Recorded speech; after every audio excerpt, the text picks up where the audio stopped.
Mabiso na kule. Parce qu'il avait été prédit que vers l'état du soir, la lumière paraîtra. Abatela kama kete na tauna popo wa kule kuona.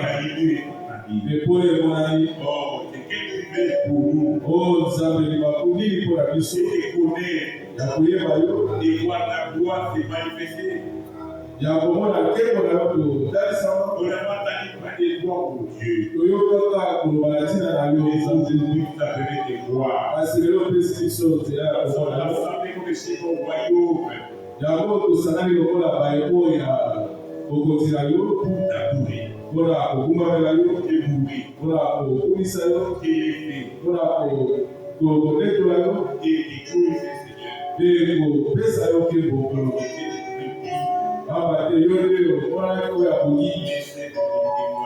Misala etatoli yo. Zebi ebimisi ozali na yo. Liloba etalisi ezali yo. Yango wana topesi yo bato litata. Ambate ekomami ete etali te oyo azali kokima kasi na oyo azali koluka. Kasi yango etali nzambe oyo azali kosala yango. Mpona tozala eloko moko te akozongisela yo. Soki eza kaka te komemela yo nzoto elingo mpe bisoki na biso. Lokola likambo ya bobo ekolo. Tika ete yo libango lokola malasi na solo kitoko na solo na yo. Oyete mpona kobilakisa. Oye mpona kokusa na pembe na yo. Mpona koyeba yo. Oyeba nzela na yo. Olenge na yo. Zaleli na yo. Natina ete ya komilaba epai na yo. Mpe komemela yo bikumba na biso.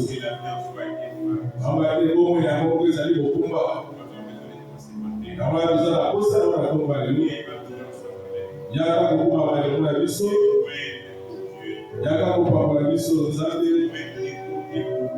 Ya biso pembeni tata. Mpe zwa esika ya liboso. Eza biso epakolelo na yo.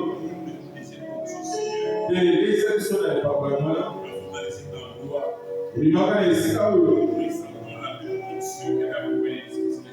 Toyoka lipakolelo moko oyo bayeko bayokaki oyo bandaki koyoka bitema ngo na nzela ya bosi. Mpe tokoka koloba. Bitema na biso ete kopela te kaka olekobela biso.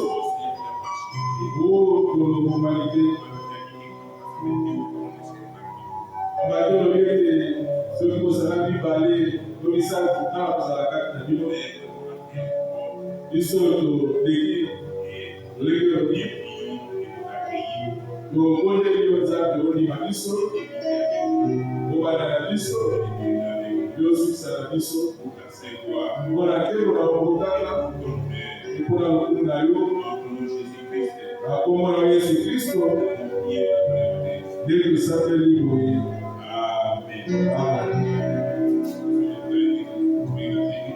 Tokotika kotelema mpona kotanga na mafubi kozwa buku ya baelelo ya liboso obanda na molongo yango ya liboso. Après avoir autrefois à plusieurs reprises et de plusieurs manières, nsima ya balo elekaki na balebele mpe na lolenge ebele. parler à nos pères par les prophètes, olobelaka na batata na biso na nzela ya basakoli. Dieu, dans ces derniers jours, Nzambe na likolo ya suka nous a parlé par le Fils. alobeli biso na nzela ya mwana. Il a établi héritier de toutes choses, Oyo ye atie bokitani ya makambo nyonso. dans lesquelles il a aussi créé le monde. Na nzela na ye akelaki mokili. Et qui étant le reflet de sa gloire Mpe ye oyo azali kotalisa nkembo na ye et l'empreinte de sa personne, mpe matami ya bomoto na ye et soutenant toutes choses par sa parole, kosimbaka makambo nyonso na nzela ya liloba na ye. parole puissante, Na liloba na ye ya nguya a fait la purification des péchés ye apetolaki masumu et s'est assis à la droite de la majesté. mpe ye avandi na loboko ya mobali ya nguya ya Nzambe na bisiko libeki likolo. Assis à la droite de la majesté divine. Oyo avandi na loboko na nguya ya Nzambe dans les lieux na bisiko libeki likolo. Okotala mpe na buku emoniseli na liboso. Verset 1. Bana molongo ya liboso. Révélation de Jésus-Christ. Emoniseli ya Yesu Kristo. Dieu lui a montré et Dieu lui a donné pour montrer à ses serviteurs Oyo Nzambe apesaki mpona kotalisa basali na ye les choses qui doivent aller de tout. makambo esengeli koma Davidi te. Et il a fait connaître par la voix de son ange Mpe oyo atalisi yango na nzela ya kotinda mwange na ye à son serviteur Jean, na mosali na ye Yohane, lequel a attesté la parole de Dieu oyo wapi atalisaki liloba na Nzambe et le témoignage de Jésus-Christ mpe litatoli ya Yesu Kristo pour ce qu'il a vu. nyonso amonaki.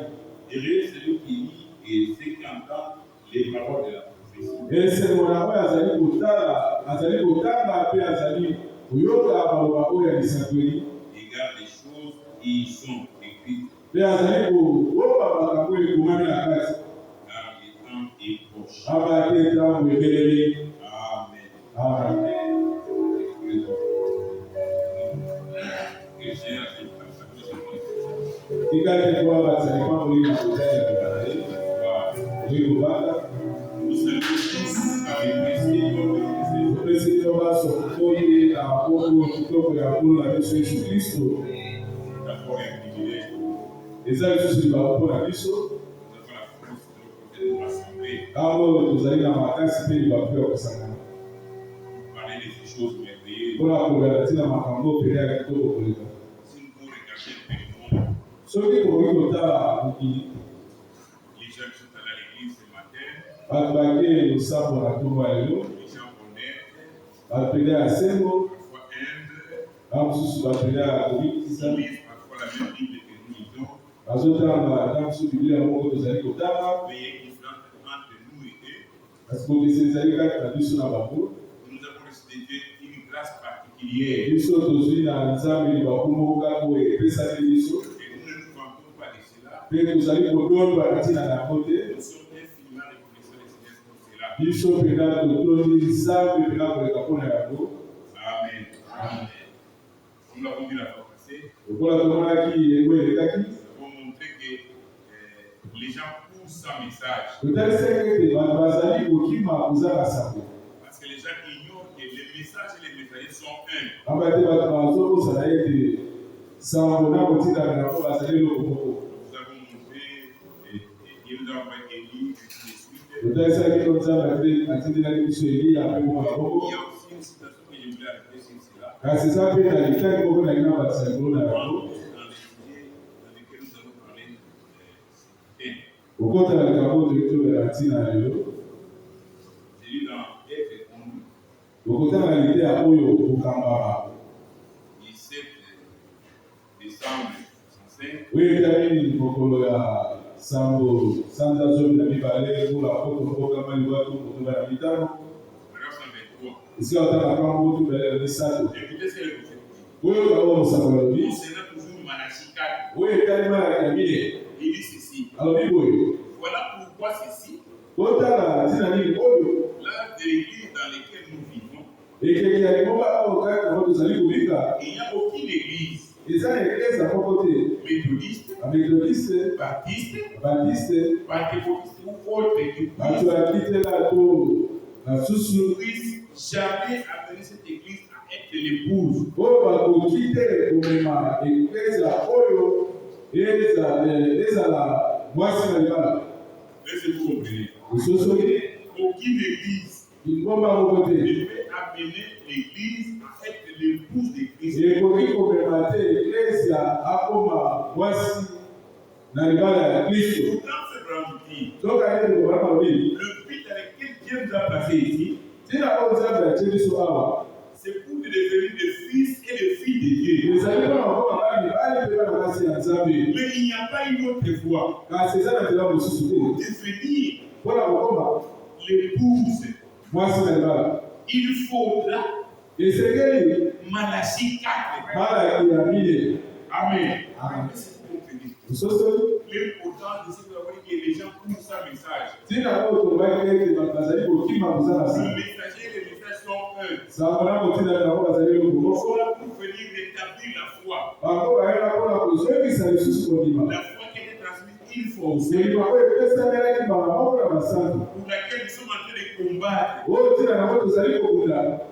Et cette fois, c'est Malachie 4. En dehors de Malachie 4, il n'y a que la mort. Amen. C'est l'idée. Aucune église méthodiste, baptiste, pentecôtiste, autre qui puisse jamais être l'épouse, il faudra Malachie 4 comme réponse. Amen. Vous avez dit que les gens poussent un message. Le message c'est Malachie 4. Malachie 4 qui vous amène à être l'épouse de Christ. Amen. La paix est là. Les gens qui sont arrivés de l'autre côté, ils lui ont dit, si tu n'étais pas venu, nous ne serions pas ici.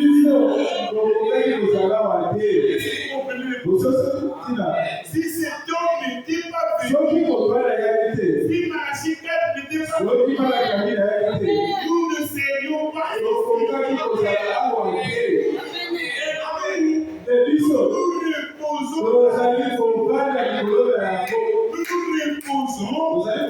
c'est ce que toi tu as prêché pour annoncer en dehors de Malachie 4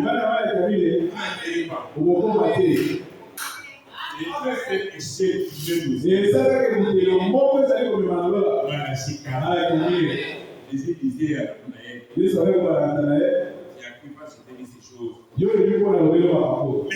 Mais désormais, nous verrons les ciels ouverts. Les ciels ouverts. Les anges montent.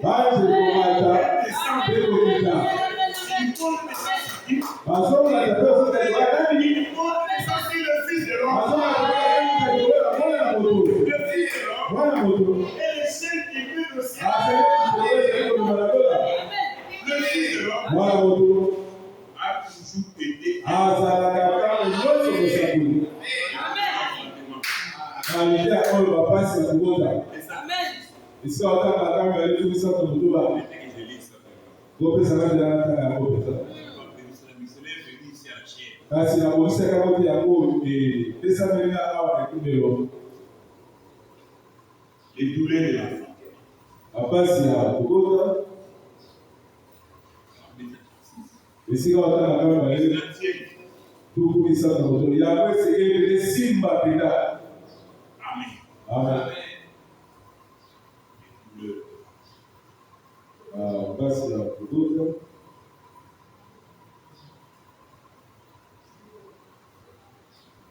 on ne trompe pas.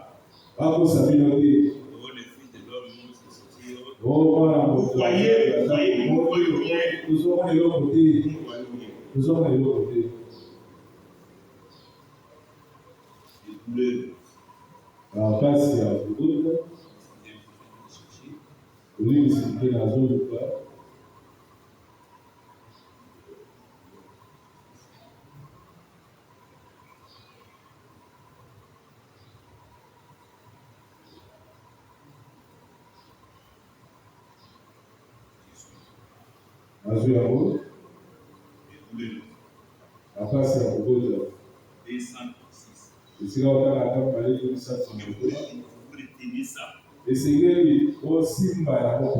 Partout vous êtes, sachez que le Fils de l'homme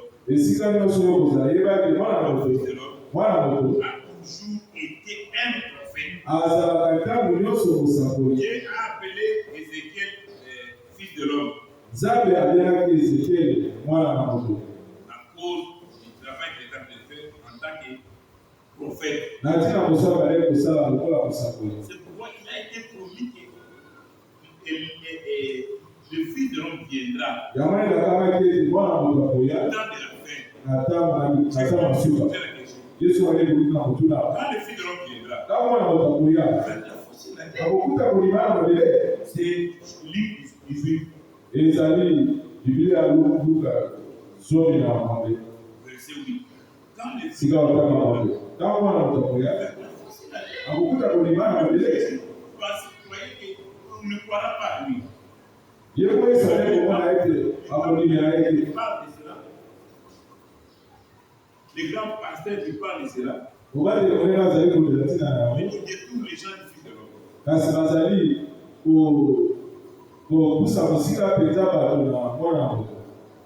Mais remarquez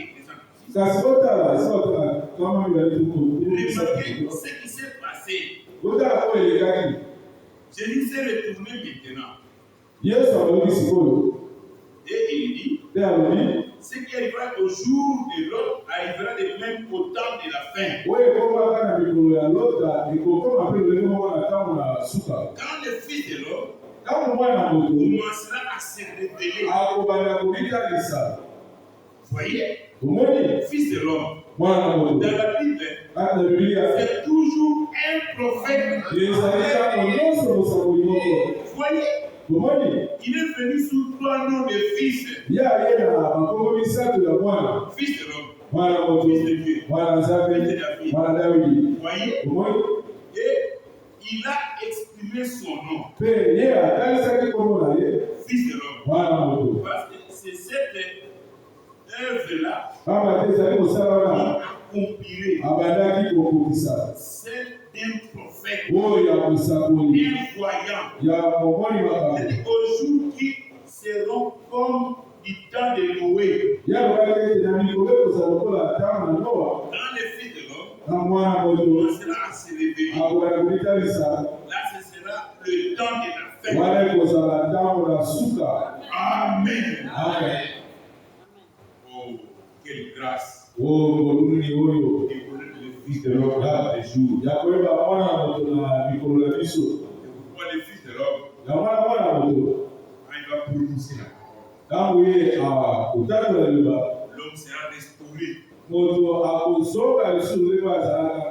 Laissez-moi lire ça. C'est bien encore ici. Il faut que je le lis.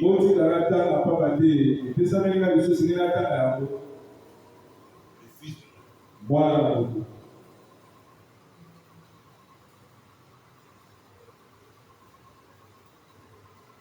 Quelles sont les causes du problème?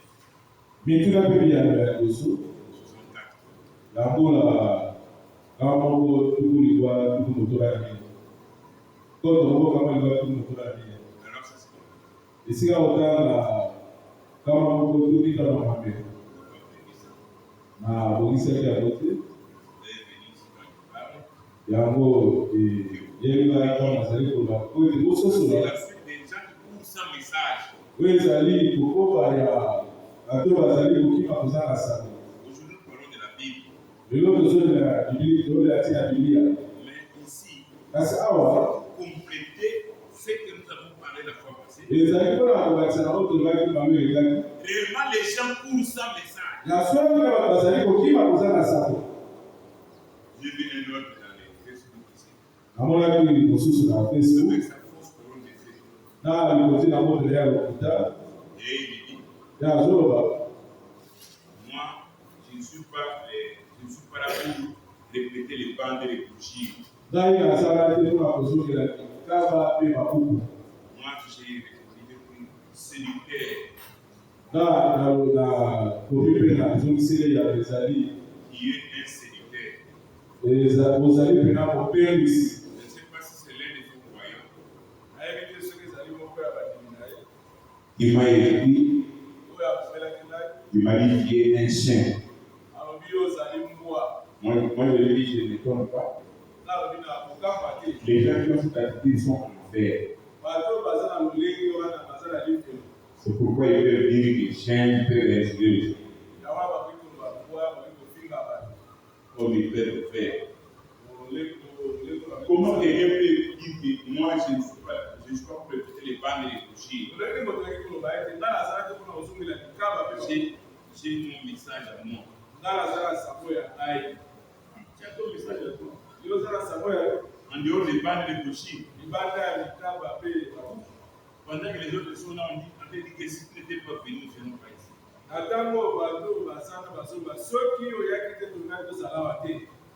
Comment les gens se laissent aussi séduire pour ça?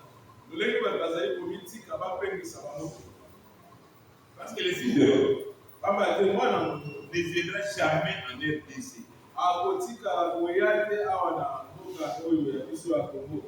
Il doit suivre la trajectoire de ce qu'il avait dit. Comme l'éclair prend de lumière sur nous.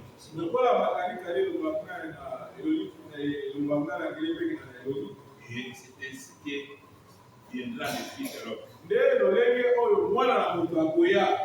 Amen. Donc, si on dit de la charte, croyez. S'il est dans les décès, vous ne croyez pas. Mais comme l'éclair pas de ce monde annoncé, c'est ainsi qu'il viendra le Fils de l'homme. Donc, si le Fils de l'homme est venu en Orient, il va venir en Occident. Maintenant, écoutez.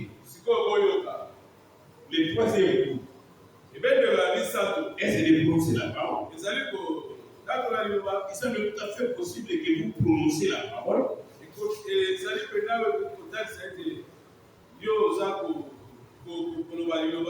Et que quelqu'un soit complètement et entièrement restauré et rendu totalement prêt pour l'enlèvement dans la résurrection. Fils de l'homme. Est-ce que c'est exact ou non? Et vous le feriez si on faisait pression sur vous de façon appropriée, n'est-ce pas? Échapper à toutes ces choses. Il y a des qui aimaient là. Échapper à toutes ces choses et fallait le dire devant le Fils de l'homme. Luc 21. Paragraphe 158. Maintenant, mon cher ami, vous voyez? Bon, je pense que vous avez là une déclaration valable. Église, amen. Vous avez une déclaration valable. Et que toi, dans ton troisième coup, tu prononces la parole. Quelqu'un est entièrement totalement transformé. Prêt pour l'enlèvement. Oh, j'ai parlé d'enlèvement. Vous ne connaissez même pas le Fils de l'homme. Vous ne croyez même pas le Fils de l'homme. Parce que le Fils de l'homme qui a la parole. C'est le troisième coup, c'est la parole. La parole parlée et la sémence d'agir. Amen. Oui, monsieur. Oui, monsieur. C'est bien exact. Est-ce que vous comprenez? En dehors des Machicanes, en dehors du Fils de l'homme, il n'y a pas de vie. Amen.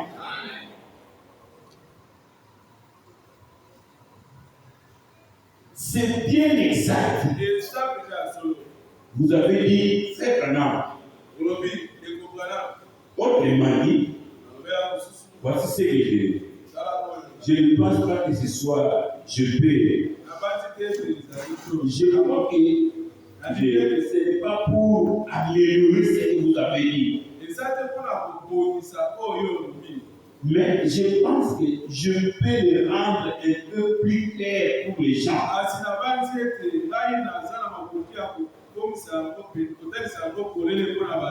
Voyez, vous voyez à cause des paroles parlées et de ces choses qu'il a dites à ce sujet. Et vous tous qui êtes ici, vous êtes témoins des écrivains et des autres choses qui sont arrivées. Mais avez-vous remarqué, ces choses ont été données souverainement.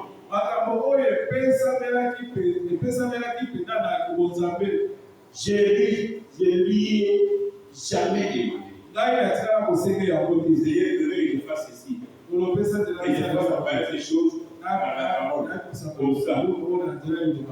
Que je fasse ces choses-là. Je ne lui ai jamais demandé ça. C'est lui qui, par sa propre volonté, est venu à moi et m'a dit, va faire ceci. Voyez, moi je ne vais pas demander quoi que ce soit à ce sujet. Moïse n'a jamais demandé d'aller en Égypte. Mais c'est Dieu qui l'a envoyé en Égypte. Vous voyez? Bon, je crois que si le Saint-Esprit venait à moi, venait dans cette vision, va dire à telle et telle personne, et essayer d'avoir la victoire sur quelque chose.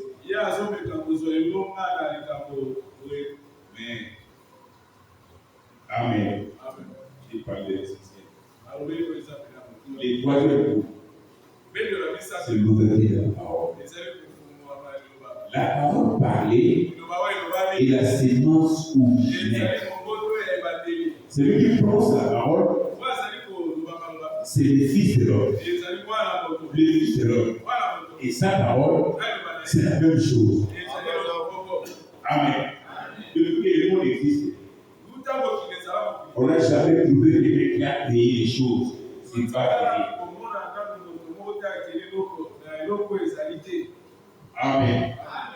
Donc, ouvrir ce message, c'est très dangereux. Avec les gens auront la forme de la piété.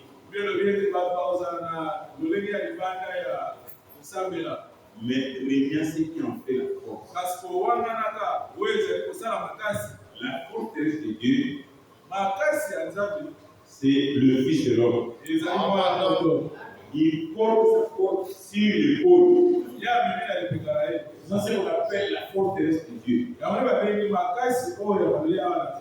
Et il y a la parole de la piété.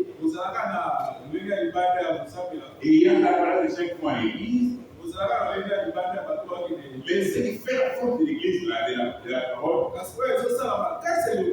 vous la déliez. Le Fils de l'homme, un prophète, confirmé. Amen. Comprenez? Amen. C'est ça, c'est plein d'églises pour aimer les choses au point. Alors, nous sommes ici dans notre sujet, la Bible. Vous avez dit que la foi, parce que la Bible est écrite par 40 auteurs différents. Et dans une période de 1600 ans.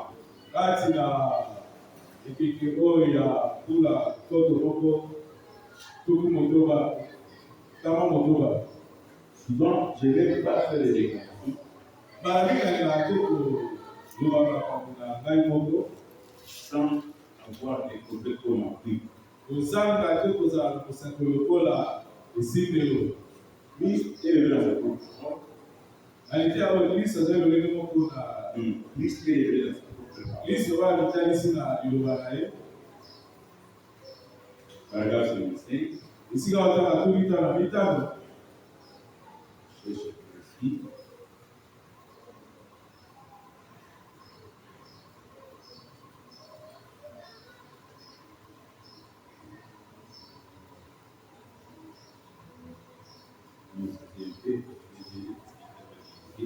Olympics nata kakata na biso na ngai.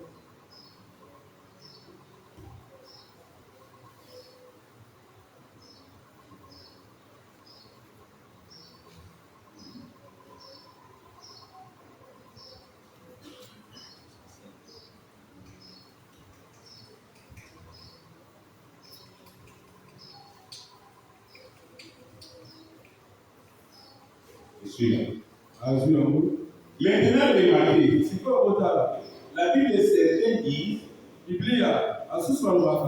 oh, eh bien, elle a fait ceci, elle a fait cela. Mais laissez-moi vous dire quelque chose. Alors donc, examinez l'histoire de la Bible. Pendant une minute, pour voir d'où elle est venue. Elle a été écrite par 40 écrivains différents. 40 hommes ont écrit la Bible dans l'espace de 16 ans. 1600 ans. 1600 ans.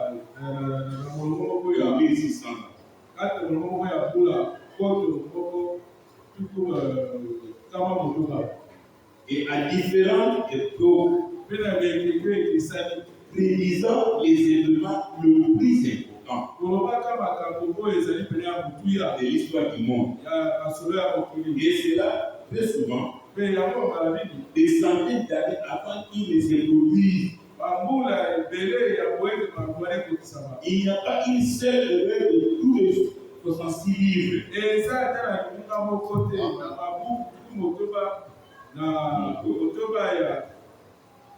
Oh là là! Aucun auteur sauf Dieu lui-même ne peut être aussi précis. Pas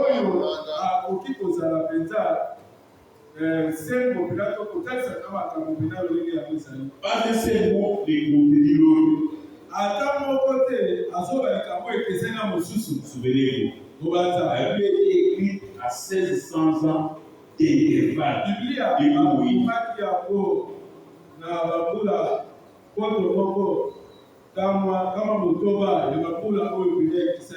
Depuis Moïse jusqu'à la mort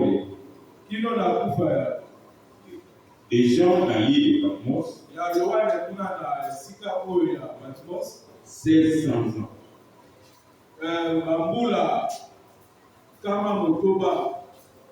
Et elle a été écrite par 40 auteurs différents. L'un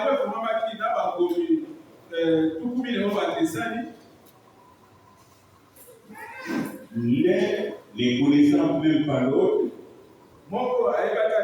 et il ne l'avait jamais eu en tant que la parole. C'était là qu'il n'avait même jamais vu la parole. Mais une fois qu'ils l'ont écrit, et on a compris qu'ils étaient prophètes. Ensuite, on a assemblé les prophéties. Chacun d'eux a s'emboîté l'une à l'autre.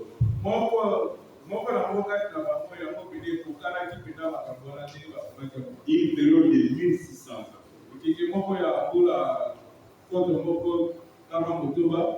40 auteurs différents. Ils ne se connaissent pas. Chacun écrit, il s'en va. Et on a formé, accueilli, donc c'est une partie. Chacun c'était une partie. Il a posé la parole, il est parti. Il a posé, il est parti. Pourquoi exactement ce n'est pas un homme qui a écrit la Bible? J'ai vu un musulman qui était émerveillé. Il dit, j'ai lu les commandements, les choses que j'ai lues dans la Bible, c'est dans le Nouveau Testament.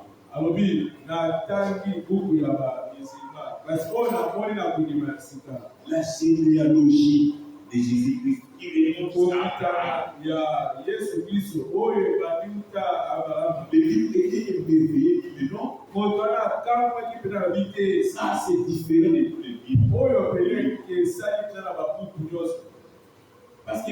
pensez donc la Bible, je ne sais pas. Mais c'est pas l'histoire de Joseph. Mettez ça avec Jésus-Christ. Tellement il y a l'harmonie, donc vous savez que les hommes ne peuvent une chose. Parce que Dieu a trois Bibles comme la Bible l'a fait passer. Il y a les zodiacs. Les os sont les animaux.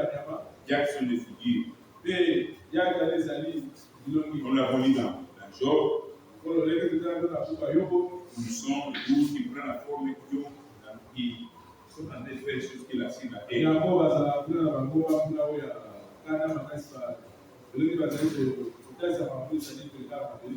Et si vous remarquez, avant que Jésus naisse, quand Jésus est né, il y a eu des histoires. Qui ont témoigné qu'il y a un événement sur la terre. C'est sur les zodiacs. C'est qui a fait que les mages ont découvert qu'il y a le Messie sur la terre.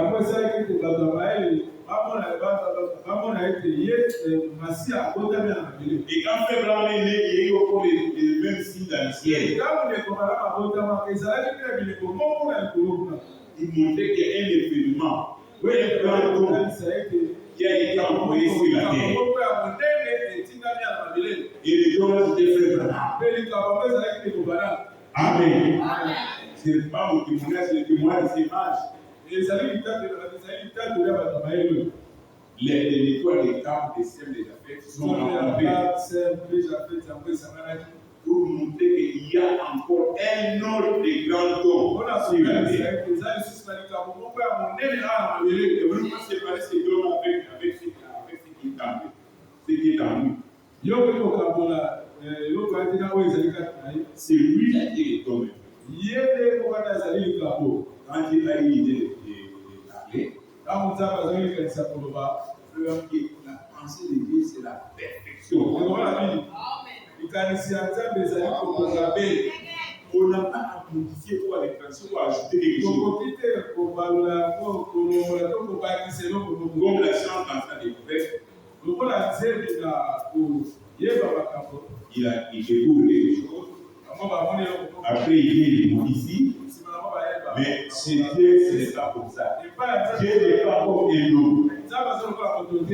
Il pense, il modifie, il fait des choses. La première pensée de Dieu, c'est la perfection.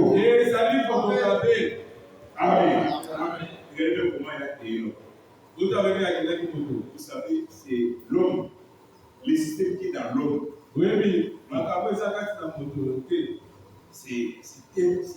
Vous ne saurez pas expliquer ça. Il y a des verbes, il y a toutes ces choses, c'est ça. Comment Dieu a fait ces l'homme, il a passé, tout ça,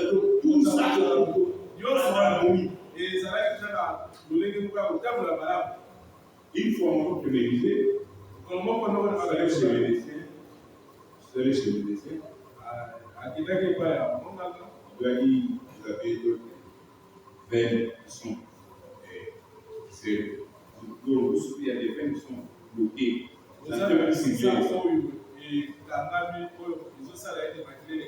Même comment je vais vivre? Il demande à l'auteur. Dieu a fait sagesse, il a mis dans l'homme, il y a des veines, des réserves.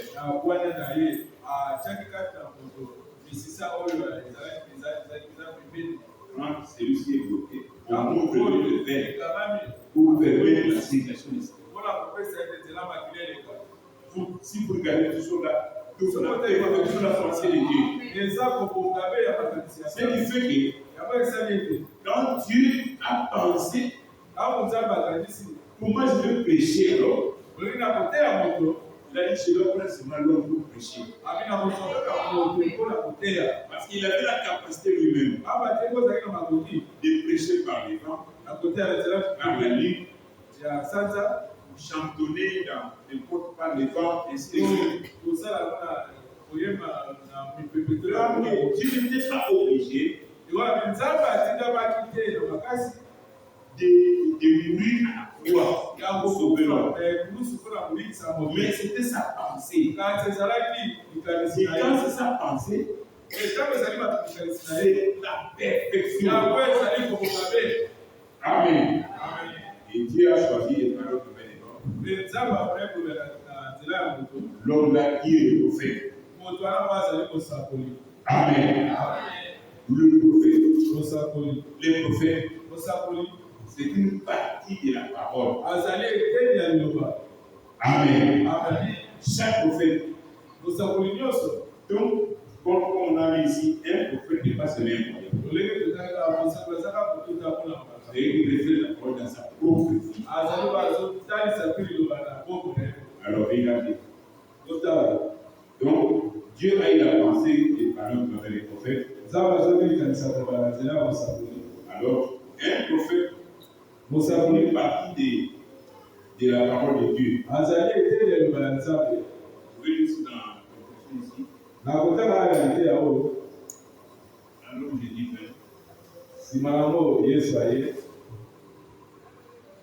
et appela. Alors, je dis Wana Yesu aliyepe abyaki eza na matia misato ya lelo moko na loso oya bula kumoto ya mie les 15 avril. Oui, bien mokolo ya zomi na mitano sanza ya mie. Alors j'ai dit Wana Yesu aliyepe abyaki esika otanga kama mibale tu mibale na mwambe.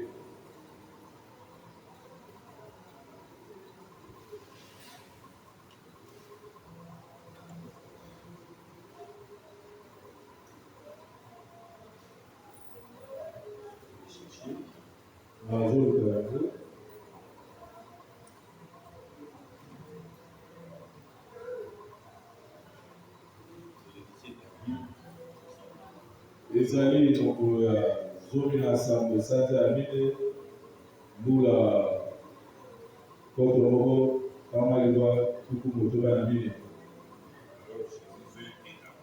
Wana Yesu aye pe abyaki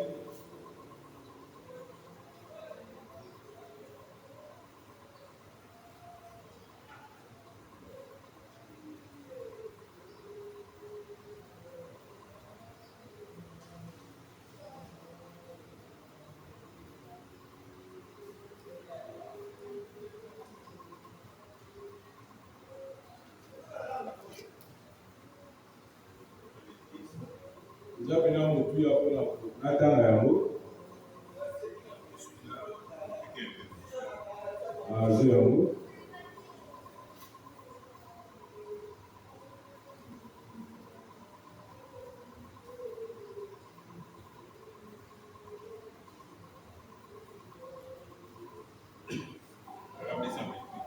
esika otanga kama ibale kumbale na mwambe.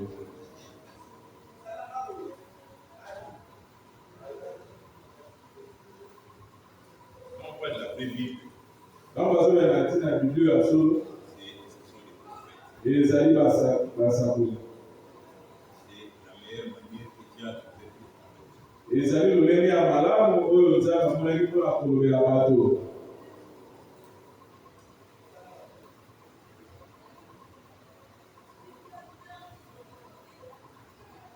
Voyez, Donc allez, vous m'avez un prophète, vous savez, c'est bien à qui la parole de Dieu a été adressée. Azali moto oyo epai na ngai na Nzambe epesameli.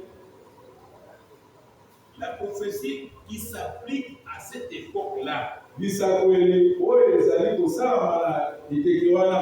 La parole qui doit s'accomplir à cette époque-là. Liloba oyo eseleli ekokisama na ekeke wana. Est adressée à cet homme. Yango epesameli moto wana. Et il est la parole vivante pour cette époque-là. Ye azali liloba oyo ya bomoi mpona ekeke wana. Amen. Amen. Ça, c'est des prophètes. Il y a des prophètes à la Bible. Quand un prophète vient, sa vie est liée avec cette prophétie. C'est ça la manière que Dieu a fait pour s'exprimer. Parce que la Bible, c'est une forêt. Vous ne pouvez pas entrer dans une forêt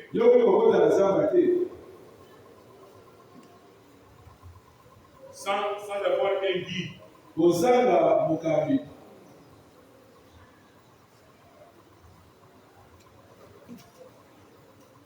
n'avez pas de son expérience. Un jour, il est allé, il s'est embrouillé. Il n'y avait pas un guide. Comme il n'y avait pas un guide, il se retrouvait chaque fois, il faisait un tour. C'est là où c'est la même place. Il retrouvait sur la même place. Or, pour entrer dans la forêt, il faut un guide. La Bible est une forêt. Pour y entrer, il faut un prophète. Sans le prophète, vous êtes perdu. Amen. C'est pourquoi il y a eu la pyramide. Il y a eu d'abord le zodiaque. Il y a la pyramide comme la pyramide était construite par un homme. Même quand les églises ça n'a pas détruit la pyramide. La pyramide est restée intacte. Mais cette pyramide-là n'avait pas de pierre de fête. C'était en Orient. Et la manière qu'on a dans cette pyramide-là, peu importe la position du soleil, ça ne donne pas le bras sur terre. Cette pyramide ne donne pas le bras. Et nous avons décidé la pyramide pour passer. Il y a la chambre de la reine. Et il y a des escaliers, cet escalier qui monte jusqu'à la chambre du roi. Et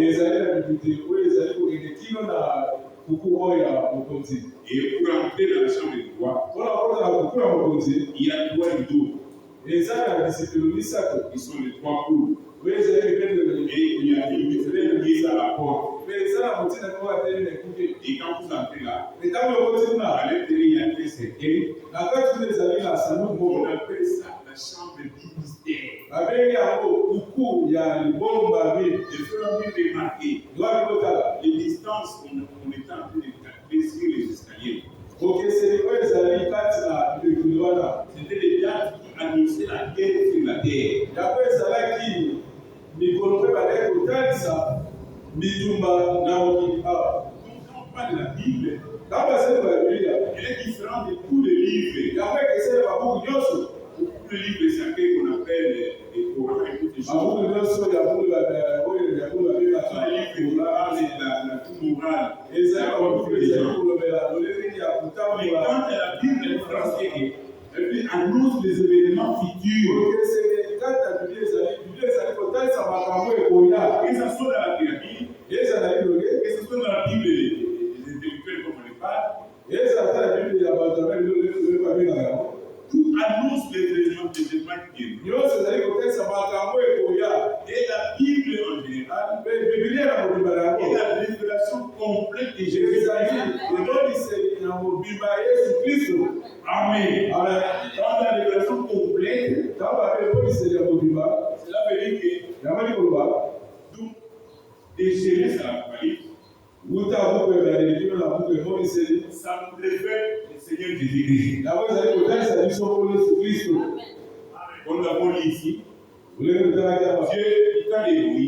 temps de Moïse, a donné une partie de la révélation. Ça, c'est Moïse. La dernière partie de la révélation de Jésus-Christ. Amen. Ici, je ne connais pas encore rien. Donc, c'était la révélation de Jésus-Christ. Amen. Quand Jésus est venu, Dieu a ajouté encore une autre partie.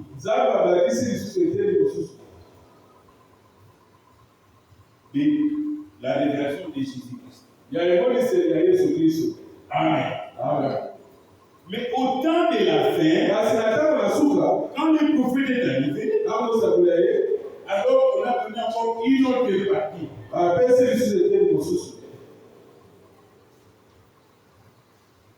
Là, c'est la troisième partie. De la révélation de Jésus-Christ. Ici, nous avons la révélation complète. Amen. Si nous arrivons ici, nous n'avons pas la révélation complète. Ici, nous n'avons pas la révélation complète. Mais en ajoutant la dernière partie, nous avons la révélation complète Jésus-Christ. Amen. Il est le même hier, aujourd'hui et pour toujours. Toujours le même Jésus qui change seulement des costumes. Amen. Est-ce Jésus? Est-ce que le Seigneur change-t-il de nom à chaque dispensation? Oui. La dernière fois, quand il est venu, on l'appelait Jésus-Christ. Est-ce que vous comprenez? C'est dit la dernière fois. Il s'appelait Jésus-Christ. Or, dans chaque dispensation, il change de nom. Dans chaque dispensation, le Seigneur change de nom. C'est pourquoi ici, quand il a vaincu, il est nouveau aussi. Il a reçu un nom. Amen. Un nom nouveau. Quand on dit un nom nouveau, cela veut dire que Jésus, le nom a vieilli. Alors il reçoit un nom nouveau. Et personne ne connaît. C'est celui qui le reçoit. Amen. Celui qui le reçoit connaît le nom. Amen. Et si vous trouvez quelqu'un, et que nous c'était le monde qui ne connaît pas. Si vous connaissez, il ne ferait pas de ta part.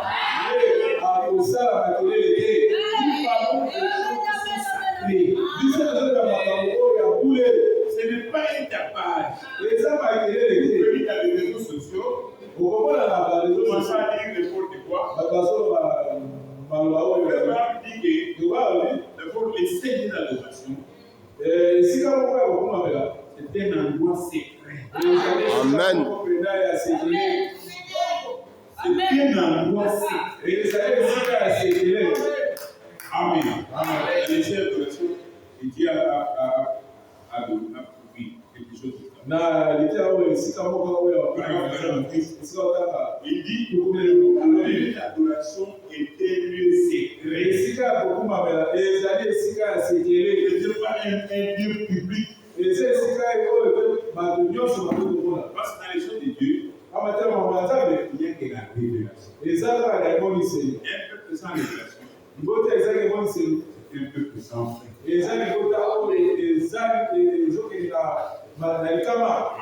Encore vous ne savez pas ce que c'est manquer de frein.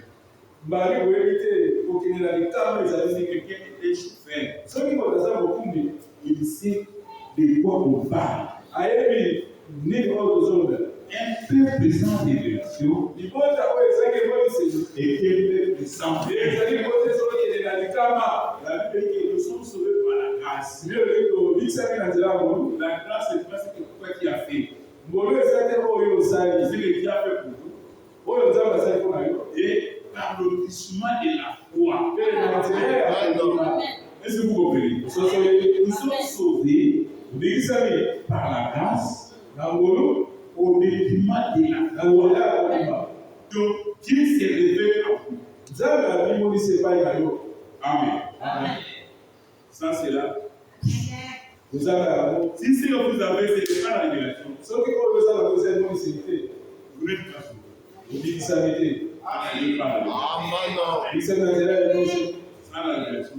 Vous êtes mort. Oh non. Et vous êtes là. C'est bien. Oh, l'église a dit. Oh, c'est bien. Oh, on a lu dans la Bible. C'est bien. Mais tant que Dieu n'est pas descendu pour te révéler la chose, vous n'êtes qu'un imitateur. Les imitateurs n'entreront pas. Dieu connaît les siens. Il se révèle par eux. Au travers de la parole. Il prédit, entend et me suit. Si vous ne croyez pas en moi, les œuvres parlent plus fort que les paroles.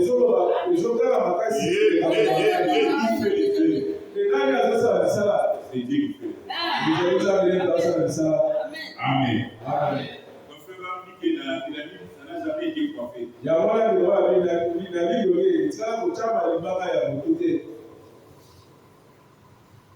Cela a été cela.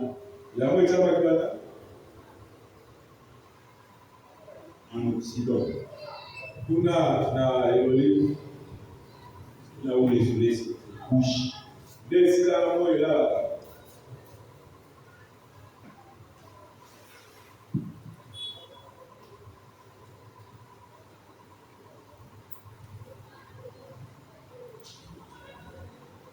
Amen.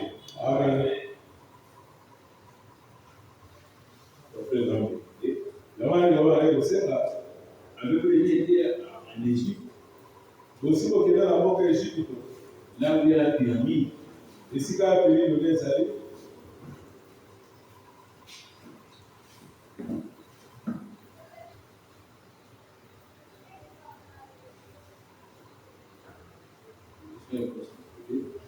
Mais Dieu l'a fait bien, il arrive à l'aide.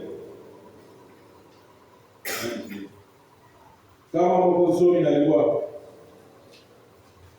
Parce que nous parlons de et maintenant, si vous remarquez, il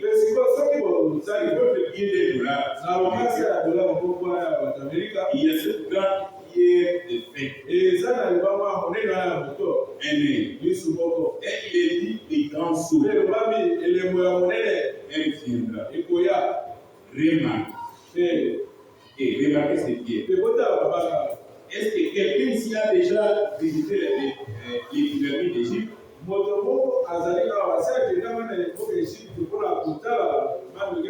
bien, si vous remarquez, oui, voilà, il y a des gens qui se sont levés là-bas au fond.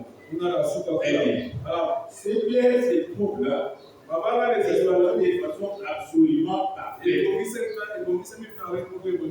Et au sommet, il y a la comme au sommet, quand cette pierre viendra, c'est comme un beau diamant.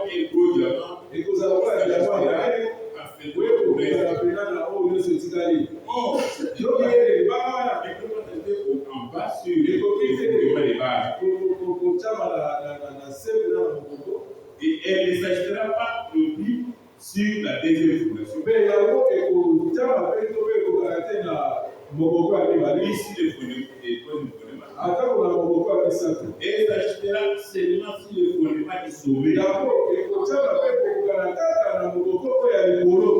l'édifice complet aura été formé, de telle sorte que la pierre ici fixée.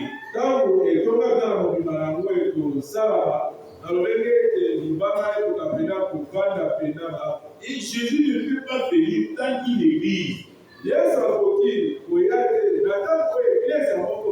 Un corps de croyants. Nzoto moko ya bandimi. Le ministère qu'il a fait jadis. Mais le temps moko azalaka na moko. Ne seront pas exactement prêts. Donc la pierre là parle de la seconde venue de Christ. Même pour que Christ vienne sur la terre, il faut qu'on ait le même ministère avec Jésus.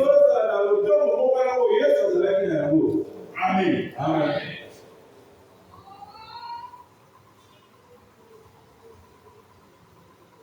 Le même ministère dans ces temps-là. Alors c'est ce qui produira. Et sans nous, et par la perfection. A dit Paul. Dans Hébreux 11. Sans nous, il ne peut pas être amené à la perfection. Il faut qu'ils aient ces ministères. Enfin, de ressusciter les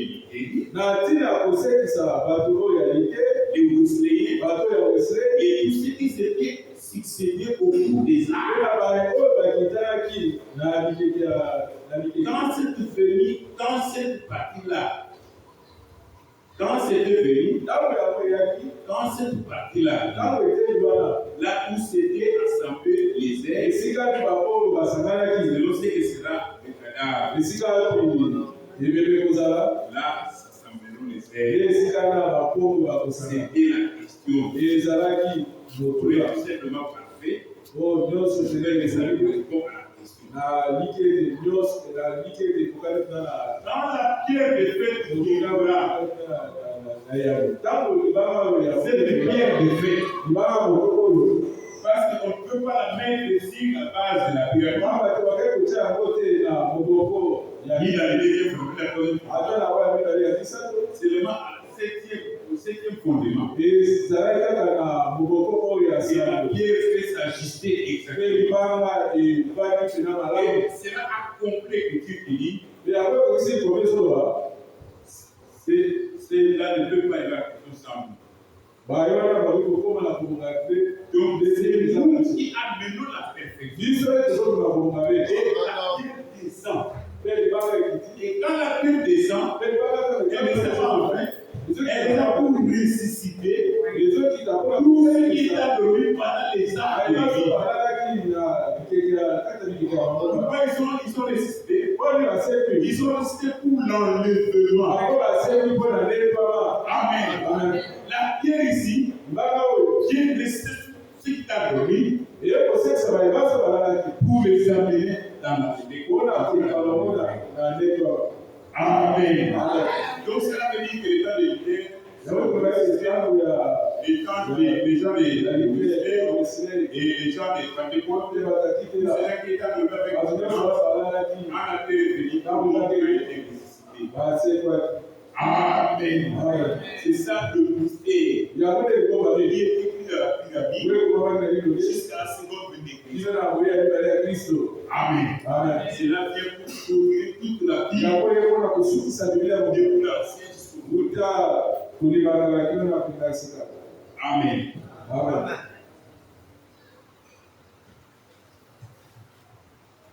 C'est pourquoi dans la fin des prophètes, la Bible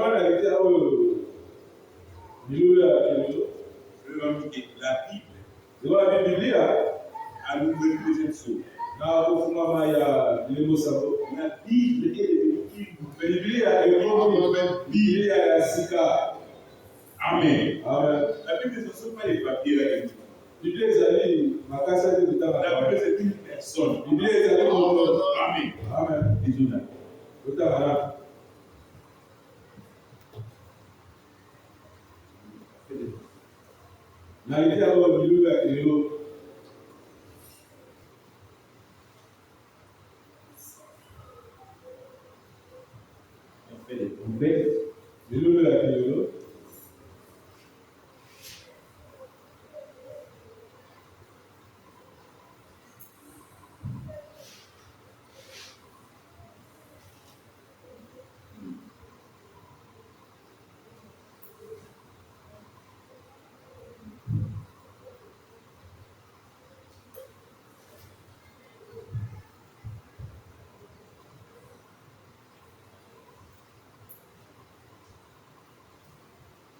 Bila najua ngo esika otanga kumi na misato. Cette pyramide, Nde lingo wana il y a pas fait. oyo etamaki Il nous amène l'ouverture de cette source. oyo ememeli biso kofungama ya bilembo sango. Déjà parce que les sept sources se livrent et même sous les essais. Non. Bato bazi ete bilembo sango ezali fuko totala sali peka te. Les choses, ce n'est pas ça. Bilembo eza yango te.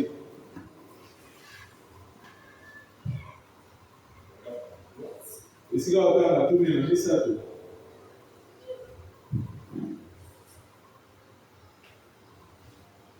Alors, 3, tout de suite après cela, les anges du Seigneur sont à Paris et m'ont parlé de cette trompette, de cette source qui devait revenir ici à prêcher de cette source. Et là, si jamais j'ai dit quelque chose et c'est inspiré, c'était bien cela. Là, voilà, quand l'ange du Seigneur est venu parmi nous. Et la Bible est devenue une Bible nouvelle. C'est là qu'elle s'est ouverte pour révéler toutes les choses que le révélateur avait laissées. C'était la révélation entière de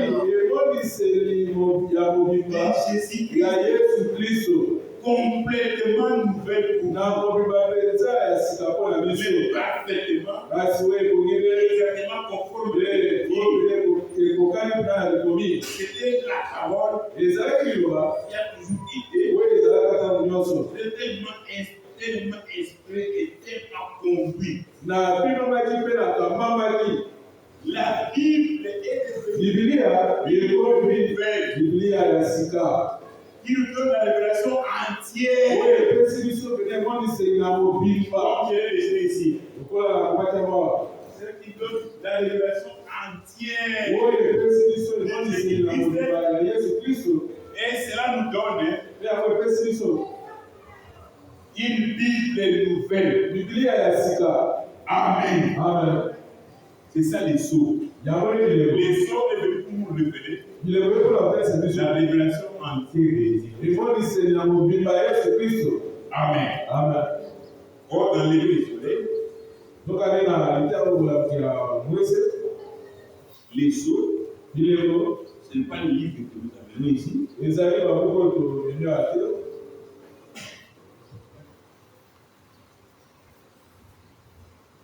Lever le soleil.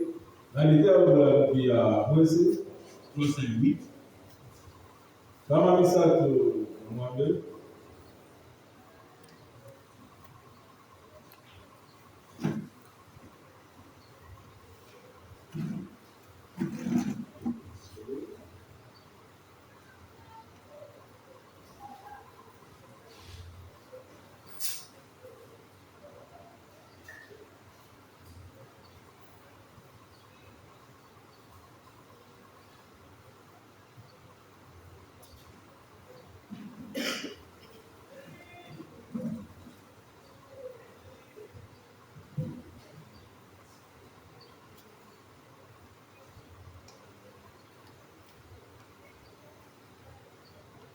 Donc là, plusieurs mots.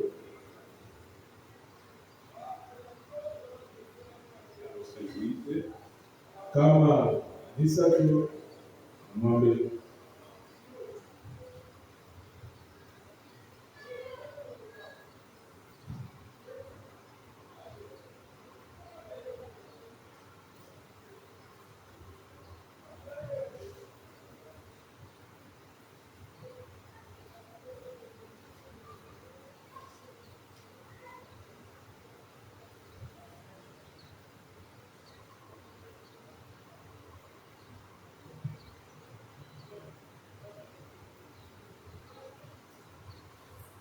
tembe olingi mutu songa ozwi yango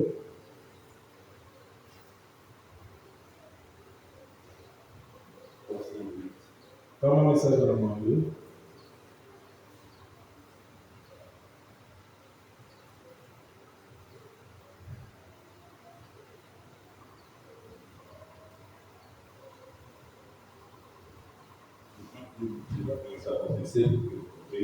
na kobana na kama message Regardez ce que vous voyez.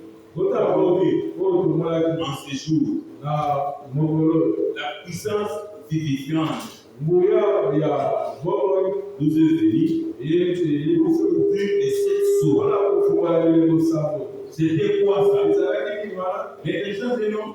maya moto Non. e La puissance vivifiante de Dieu. nguya ya bobo ya nzambe Vous voyez la puissance vivifiante de Dieu?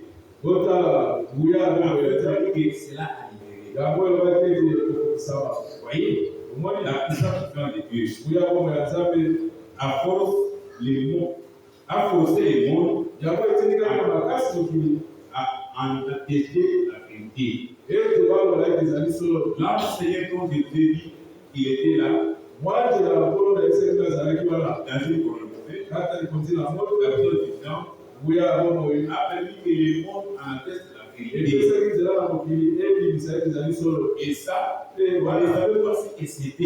bango bayebaki te nini yango ezalaki Nous le savons. boye biso Nous toyebi n'avons qu'à regarder de ceci, de ce côté-ci, eseki tala kaka ngambo oyo et c'est notre Seigneur là-haut. mpe ezali kolo na biso nga na likolo Vous voyez, omoni il est celui qui a ouvert ces sceaux. azali oyo afungolaki milebo Il est ce sceau. azali milebo Car wana la volonté de Dieu, amatelo bana mobimbi bazakanga c'est Christ. ezali kristo Et les sceaux qui ont été ouverts, milebo oyo ekomamaki c'est Christ. ezali kristo D'ouvrir les sceaux, kofungola milebo qu'est-ce que c'est? ezali nini Alors, wana de révéler ya kotalisa kristo Amen. amen De révéler Christ. kotalisa kristo milebo Mais nous avons la révélation entière. tozali na emoniseli na mobimba Mais na mon président n'a fait pas la révélation entière. uyika ntango nyonso azalaki na emoniseli na mobimba te Mais aujourd'hui, kasi lelo nous avons la révélation toza na entière. emoniseli na mobimba na yango Amen. amen C'est pas frère va vous dire. yamani kolona lobi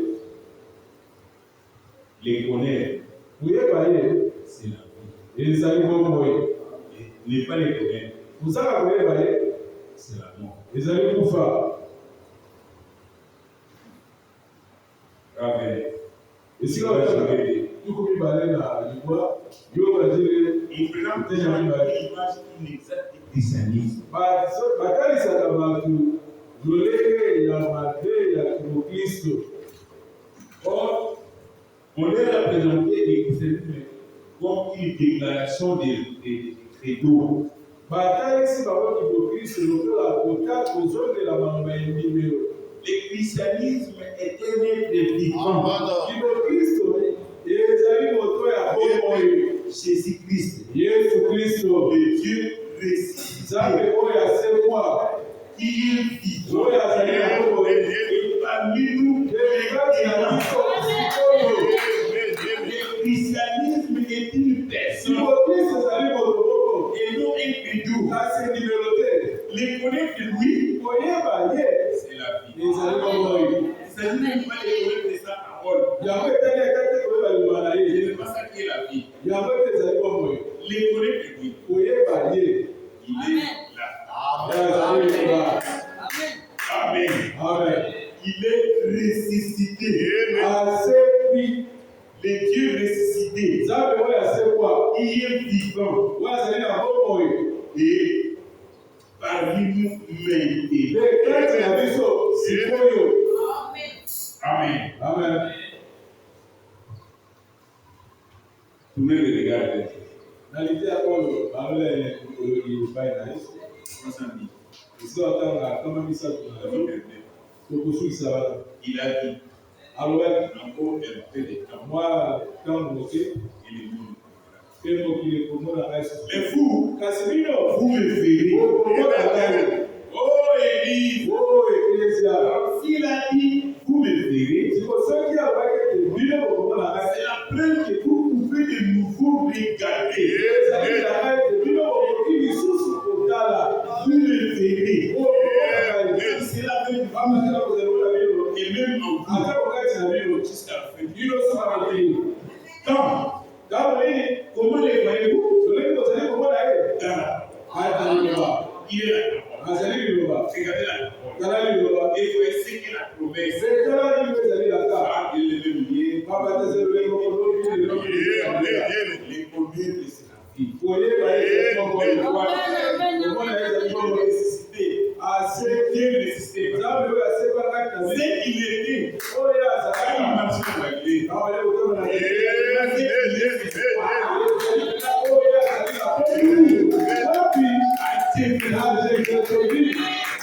C'est vraiment ce qu'il est. Au prenant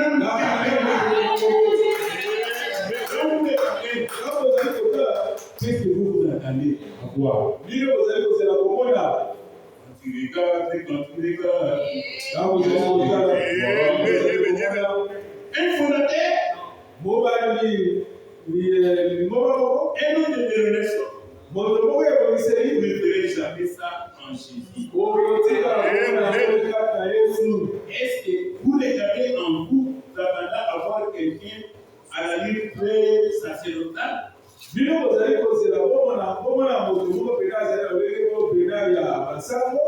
verrez jamais ça. Non. Pour moi, voit-on Jésus? Ça, la parole de Dieu.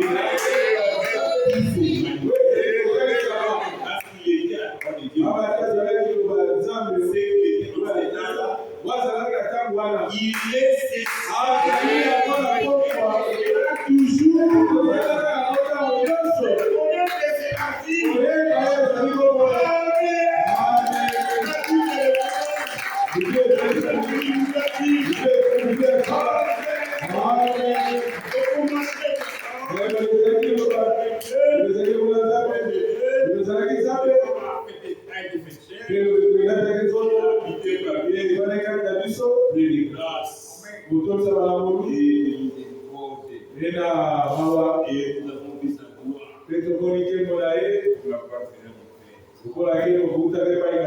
Amen.